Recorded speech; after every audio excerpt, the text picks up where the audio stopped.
안녕하십니까? 영만사입니다. 전국 미분양 주택수 위험 수위 돌파. 단순한 겁주기가 아닙니다.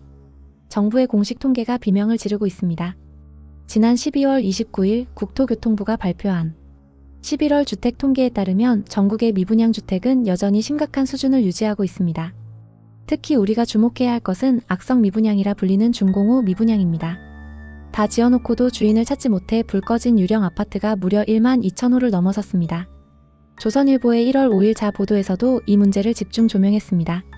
지방을 넘어 수도권까지 할인 분양을 해도 안 팔리는 물량 밀어내기가 시작됐다는 내용이었습니다. 지금 대한민국 부동산 시장은 거래 절벽을 넘어 공급 생태계 붕괴로 가고 있습니다. 오늘 영상에서는 언론 기사와 전문가들의 분석 보고서를 바탕으로 지금 건설사들이 왜 줄도산 공포에 떨고 있는지, 그리고 이 사태가 결국 전세 세입자와 내 집 마련, 대기자에게 어떤 금전적 피해를 주는지 팩트 위주로 짚어드리겠습니다. 먼저 현장의 상황을 보겠습니다. 매일경제 1월 3일 자 기사, 마피 1억에도 무반응. 대구 경북 부동산의 눈물을 보시죠. 기사에 따르면 대구의 한 후분양 아파트. 단지는 최초 분양가보다 1억 5천만 원을 낮춰서 내놨지만 계약률은 처참한 수준입니다. 기존 분양자들이 내 자산 가치 깎아먹지 말라며 모델하우스 입구를 트랙터로 막고 시위하는 사진 뉴스에서 많이 보셨을 겁니다. 왜 이런 일이 벌어질까요? 부동산 아백 14가 지난주 발표한 리포트를 보면 그 이유가 명확합니다. 고금리 장기화로 인한 매수 심리 위축과 원자재값 상승으로 인한 고분양가가 충돌했기 때문입니다. 쉽게 말해 건설사는 시멘트 철근 값이 30% 넘게 올라서 분양가를 낮출 수 없는데 소비자는 그 비싼 이자를 감당하며 집을 살 여력이 없는 겁니다. 이 미스매치가 해결되지 않는 한 할인 분양 갈등은 전국으로 번질 수밖에 없다는 게 전문가들의 공통된 의견입니다.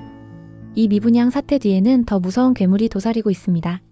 바로 부동산 PFPROJ ECT 퍼낸싱 부실입니다. 한국은행이 지난달 발표한 금융안정보고서를 인용해드리겠습니다. 보고서에 따르면 금융권의 부동산 PF 대출 잔액은 130조 원을 넘어섰습니다. 더 충격적인 건 연체율입니다.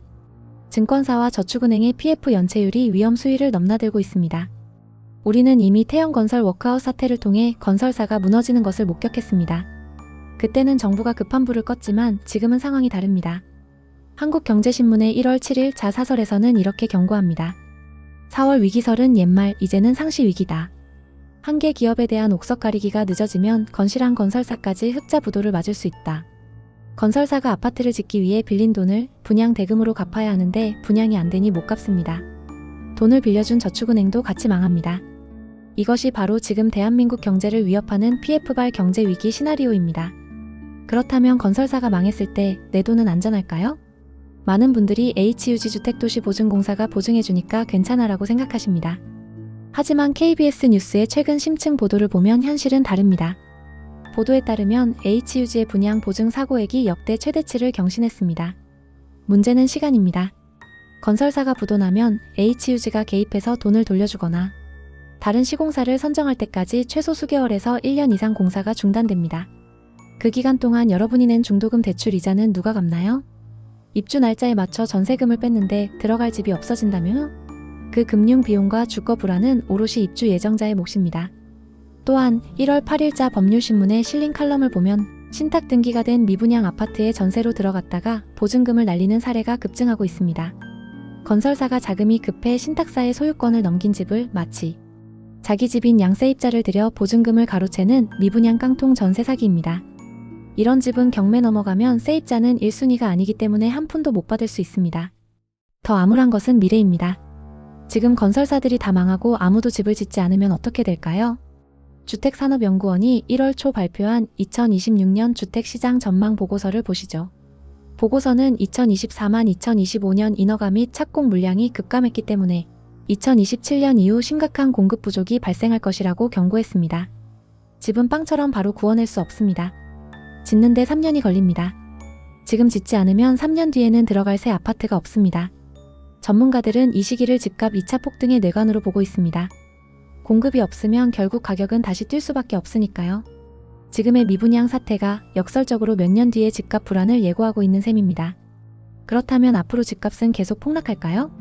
여기서 역설적인 미래가 등장합니다. 전문가들은 지금의 위기가 3년 뒤 집값 폭등의 씨앗이 될 것이라고 경고합니다. 주택산업연구원의 2026 주택시장 전망 보고서를 봅시다. 2024년, 2025년 주택 착공 물량이 역대 최저치를 기록했습니다. 건설사들이 다 망하거나 몸을 사려서 집을 안 짓고 있다는 뜻입니다. 아파트는 빵처럼 찍어낼 수 없습니다. 인허가 받고 짓는데 최소 34년이 걸립니다. 즉, 지금 안 지으면 2028년, 2029년에는 입주할 새 아파트가 영에 수렴한다는 뜻입니다. 그때 금리가 내려가고 경기가 회복되어 사람들이 집을 찾기 시작하면 공급은 없는데 수요만 폭발합니다. 결과는 불보듯 뻔합니다. 가격 폭등입니다.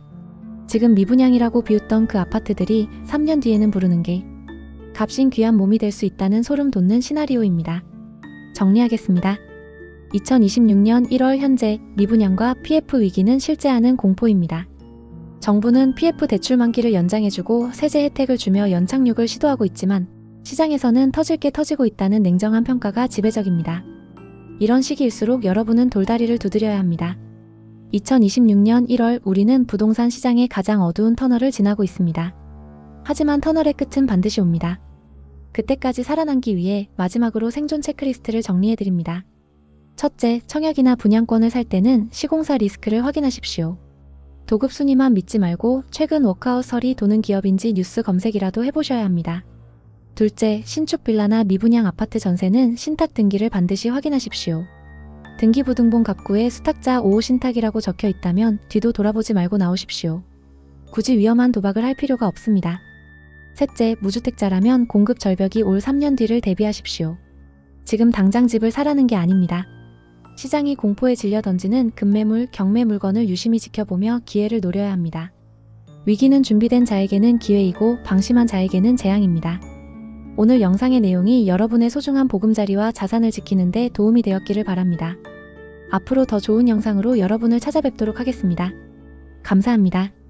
영만사였습니다. 더 좋은 영상을 위해 여러분의 구독이 필요합니다. 앞으로도 더욱더 성장하는 채널을 만들도록 노력하겠습니다. 좋아요와 구독 한 번씩 부탁드립니다.